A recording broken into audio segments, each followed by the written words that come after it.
My game of the day from round 11 of the Tata Steel tournament is Vishy Anand against Hou Yifan. Now these two met in the last round of the Isle of Man tournament in the autumn. Vishy won a very nice game playing e4 and outplaying Yifan in the Petrov.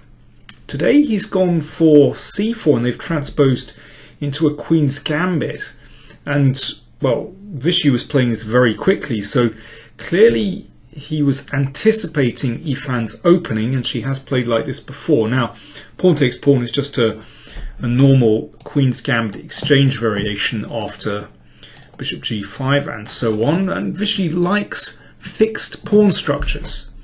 He likes to clarify the position, but instead, very quickly, Yifan played knight takes d5, and this leads into, well, do you call it a Semi-Tarrasch? I'm not sure. Anyway, this is a very popular line.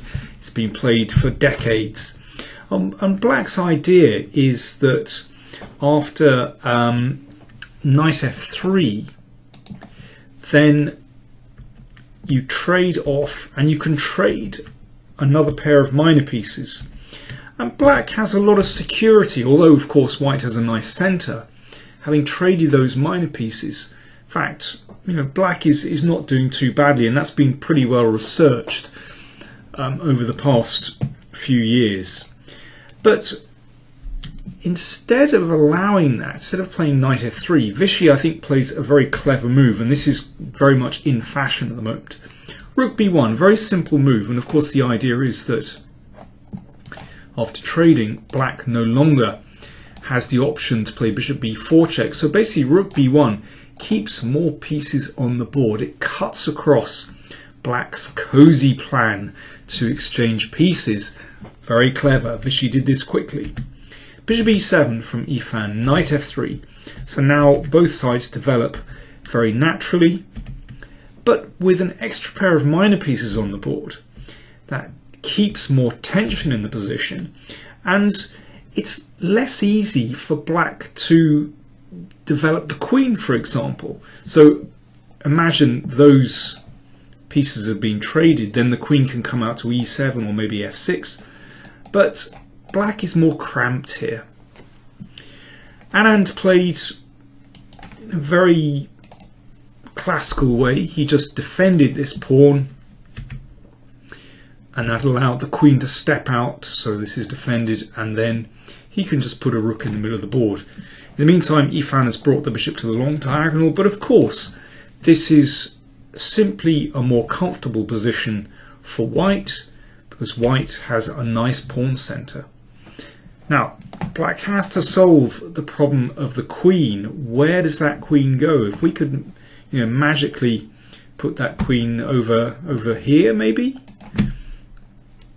and then rook in the middle, that might be a reasonable way to play, but even that's not so clear. But anyway, Yifan played queen to c7, making room for the rook to come across into the middle. Black needs a couple of moves to kind of consolidate the position, but Vishy strikes quickly. He played d5. Very thematic. This is White's big plus in the position, this lovely centre. So let's do something with it. And here, well, this was Yifan's first big think. She spent 8.5 minutes over knight e5. Black, she could take on d5, and then, well, I think bishop takes d5 is the best move, actually. And you can see that, this is a beautiful piece. Black will probably have to try and exchange this off anyway, but White is always a little bit better. Knight a5 is also possible, but doesn't change things too much. Bishop b5, and it's a very similar position to the game, actually, except sometimes this knight may be able to float around towards this wonderful square f5.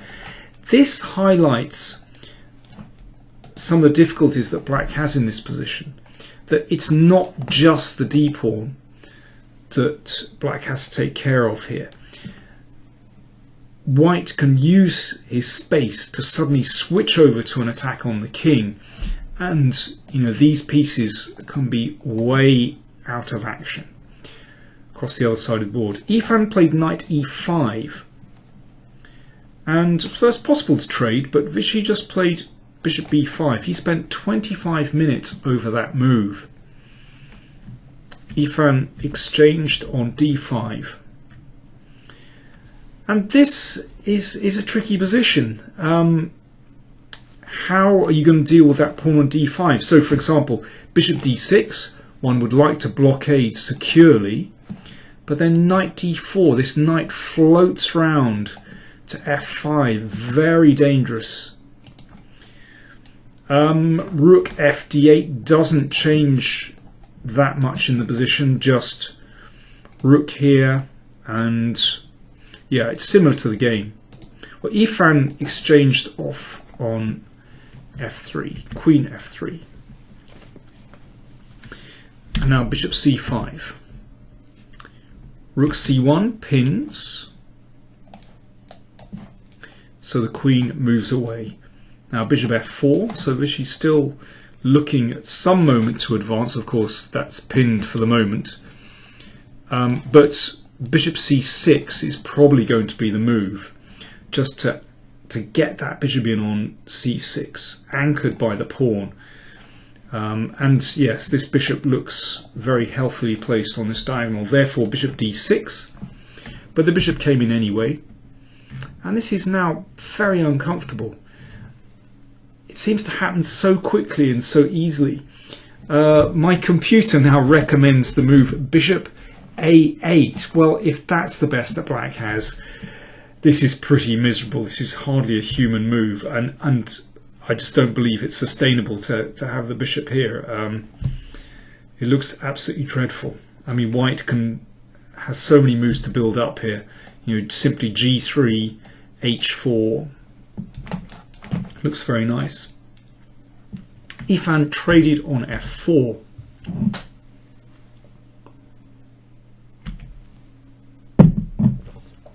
And then she took on c6. And things go from bad to worse, because that pawn is just huge.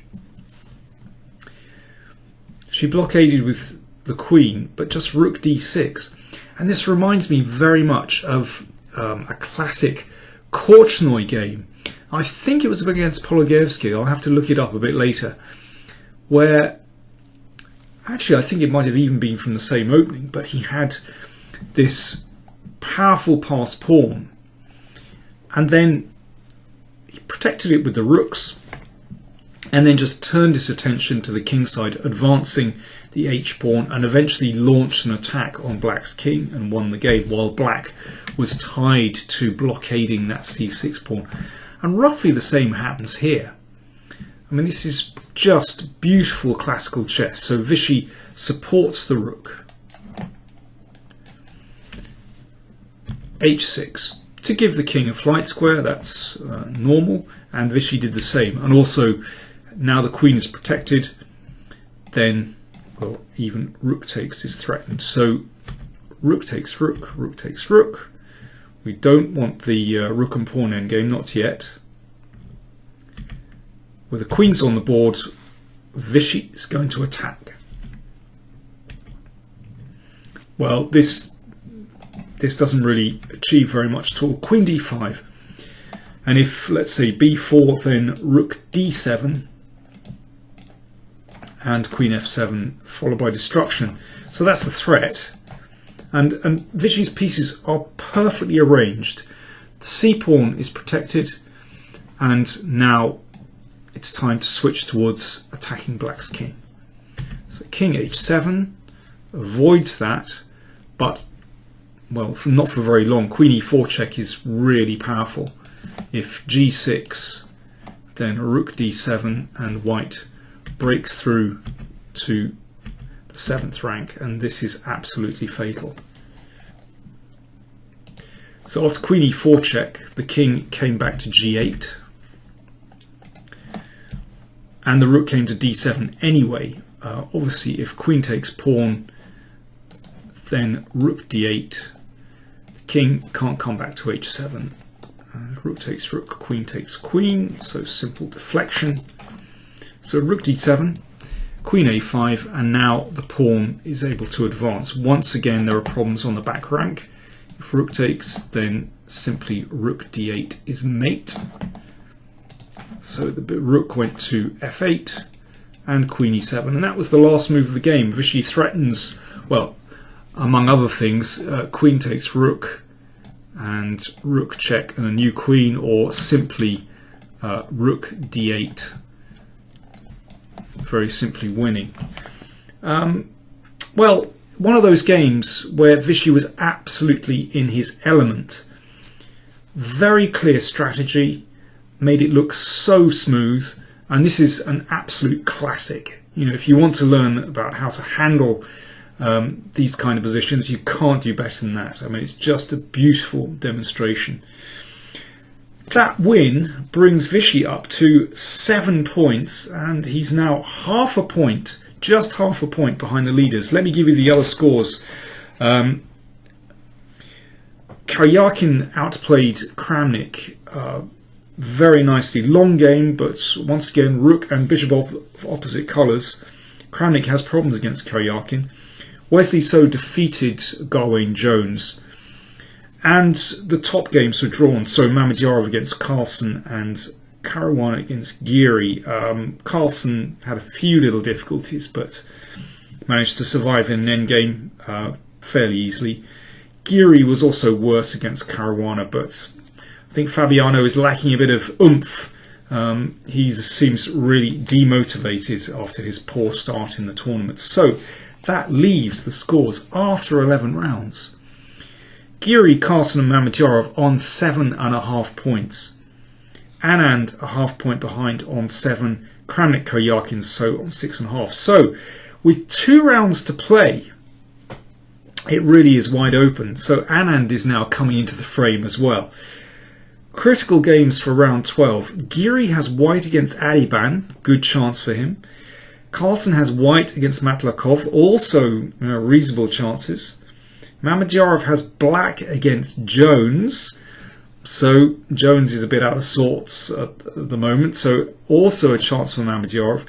Anand plays So, that's a trickier one, although Vishy does have the white pieces. In round 13, Geary will have black against Wei Yi, Carlsen black against Karyakin, and Mamedyarov white against Anand. But okay, we're a long way from that. But round 12 is going to be absolutely critical, because I think, you know, all the leaders, Geary, Carlsen and Mamedyarov, will fancy their chances, and they'll be looking over their shoulders to see how the opposition is doing as well. So don't miss it. The last 2 rounds are going to be absolutely amazing.